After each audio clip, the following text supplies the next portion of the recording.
성경으로 한자를 푸는 대구의 오집사입니다. 오늘은 울다, 울명자에 대해서 말씀드리겠습니다. 여기 우리가 비명을 지르다 할 때 명자가 되겠죠.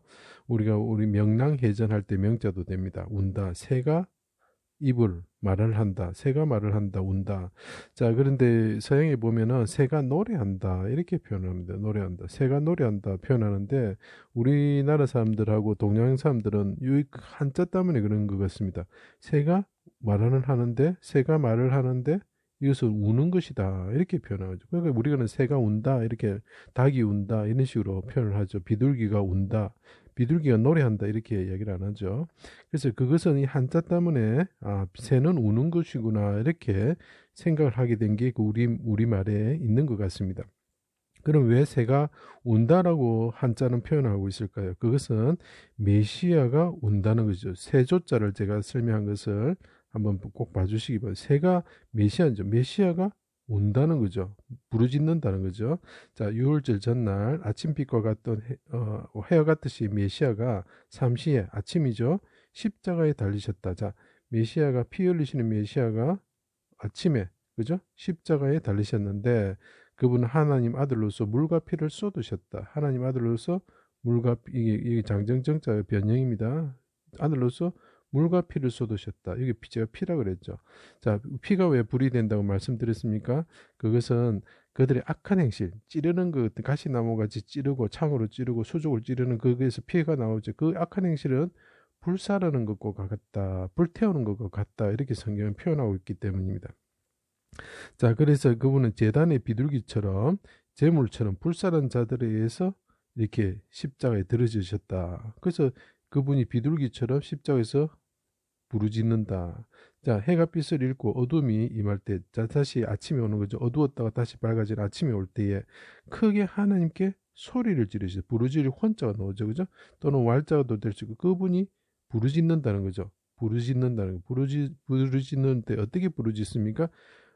이거를 히브리서에 보면은 어떻게 표현되냐면 통곡과 눈물로서 하나님께 구원하실 것을 간구했다는 거죠.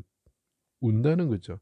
메시아가 새처럼 비둘기처럼 자기 땅에 오셔가지고 악한 자들에게 불살라지셨을 때 그분이 새처럼 오셨는데 그분이 부르짖는데 이것이 뭐라고요? 통곡이라는 거죠. 그래서 운다는 거죠. 이 개념이 이 한자에 박히니까 우리가 보통 새는 우는 것이다 이렇게 이해를 한 거죠. 내 영혼을 아버지 손에 부탁합니다. 영혼이 뭡니까? 예, 비둘기죠. 그래서 그러니까 새와 관련돼서 자기가 말씀하시는 예수님, 이분이 새란 뜻도 있고 비둘기라는 의미도 있지만 그분이 또 말씀하실 때 성령에 대해서 이야기하죠. 성령 뭐죠? 비둘기 같이 이야기하시는 거죠. 그리고 내 영혼에게 새처럼 산으로 도망하라 하고 그들이 대적들이 말합니다. 조롱합니다. 이렇게 이야기하는 거죠. 그래서 새와 관련된 새와 관련된 메시아께서 부르짖을 때 어떻게 한다고요? 통곡과 눈물로서 우신다는 거예요. 하나님께 눈물을 흘리시고 운다는 거죠. 그죠? 울다, 소리내다, 부르다, 하나님을 부르는 거죠. 그죠? 자, 메시아가 시온산에 예루살렘에 오셔서 용사처럼 해산하는 여인처럼 부르짖으시는 이 해산하는 여인처럼 하면 생각나는 사람이 누가 있습니까? 예, 라헬이 있죠. 라헬이 베냐민을 낳고 뭐라 그럽니까? 베노미라고 그러죠. 베노미.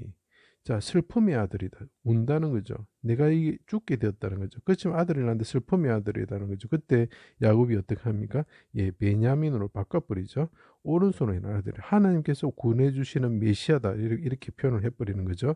그래서 이건 메시아의 탄생을 십자가에서 메시아를 해산한 여인과 같으신 여호와께서 하늘에 오르신 아들을 낳는 것, 계시록 12장이 나타나죠. 계시록 12장에 나타나는 그 사건을 라헬이 나타내고 있는 거죠. 그때 여인처럼 부르짖으시고 해와 달의 빛을 읽게 되는 거죠. 해와 달의 빛을 읽을 때에 이분이 이 예루살렘에 오셔서 부르짖으실 때 뭐 어떻게 됩니까? 하늘과 땅이 진동한다, 울린다는 거죠. 그래 되면 어떻게 됩니까? 그가 새가 날개를 치며 새끼를 보호한 같이 여호와가 예루살렘을 보호하실 것이다. 자, 예수님께서 메시아께서 새처럼 어떻게 오셨죠, 그죠? 오셔가지고 부르짖으실 때 이분이 하나님께 해산하는 여인처럼 부르짖을 때 해산하는 여인이 뭡니까? 예, 술람이죠, 술람이. 예, 예수님을 뜻합니다. 해를 옷 입으시고 발에 달이 있으신 분이죠. 그분이 부르짖을 때 어떻게 보면 하늘과 땅이 진동하는 향자죠. 이 향자에도 보시면 전에 설명드렸지만 나의 하나님 나의 어찌하여 나를 버리셨으며 하면서 메시아가 똑같죠. 메시아가 보이죠. 메시아가 피를 흘리시고 부르짖는다. 소리를 내신다 말이에요. 소리를 내신다. 어디 대적의 칼에서 어디서 예루살렘 곁에서 이 고을이죠. 예루살렘 곁에서 그분이 종이죠.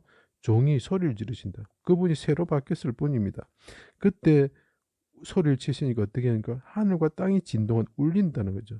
그럴 때는 그분이 새처럼 이때는 이제 어떻게 됩니까? 독수리 날개를 받으신 비둘기 같으신 분이죠. 그래서 그 하늘에 오르셔가지고 자기 백성들을 딱 움켜잡으시고 지켜주신다는 거죠. 그래서 새가 있어야 되는 거죠. 그때 그분이 우실 때 이 하늘과 땅이 진동을 하게 되는 거죠. 그리고 울리다 이런 뜻이 됩니다. 그래서 이것이 메시아를 나타내는 예수님과 같으신 새와 같으신 메시아가 크게 하나님께 부르짖으시고 부르고 하나님께 통곡과 눈물로서 하나님께 간구하셨다 하는 그런 글자입니다. 제 강의를 들어주셔서 감사합니다.